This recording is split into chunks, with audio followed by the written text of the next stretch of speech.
The torque converter is often seen as the most complicated part in vehicles of today. It is, however, a very important component of automatic transmissions. This animation explains the theory behind this complex component. The first part of the torque converter is the impeller. It has curved blades and is filled with fluid.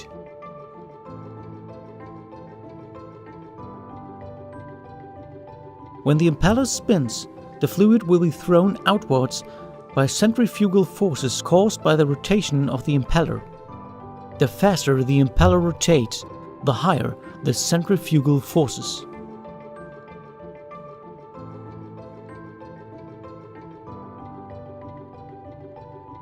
The turbine is situated opposite to the impeller. In fact, you could say that the turbine is an impeller rotated by 180 degrees.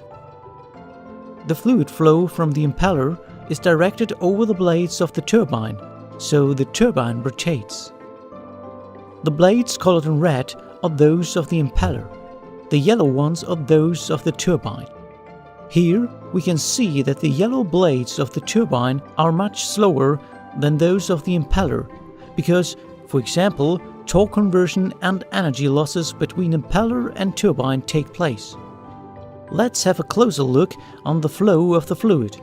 The fluid in the impeller is forced outwards due to centrifugal forces and transmits the energy to the turbine.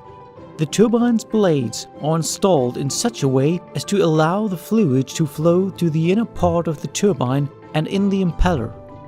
From there, the cycle repeats itself. This device is called a fluid coupling. Here, no torque is converted.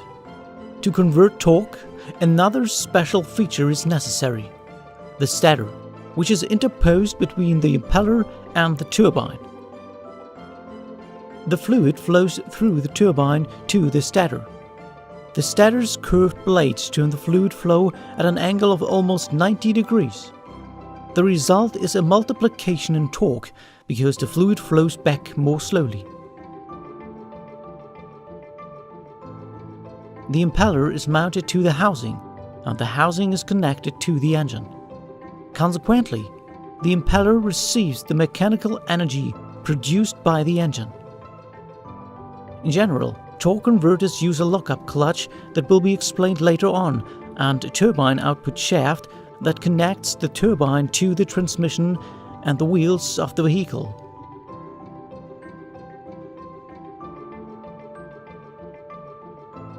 Torque converters have 3 stages of operation. The first phase is called stall. Here, the engine applies power to the impeller, but the turbine does not rotate because the driver keeps his or her foot on the brake at traffic lights, so the vehicle does not move. The second phase is called acceleration and takes place when the traffic lights turn green. The brakes are not applied, and the driver presses the accelerator pedal.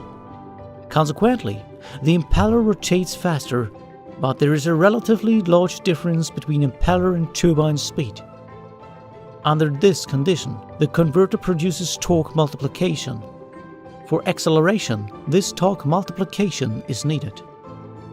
The third phase is called coupling. The vehicle moves fast. The turbine has reached approximately 90% of the speed of the impeller, and the torque multiplication has ceased. Now, the torque converter is a simple fluid coupling. Modern vehicles use at this stage of operation a lockup clutch to lock the turbine to the impeller. This eliminates losses associated with fluid drive.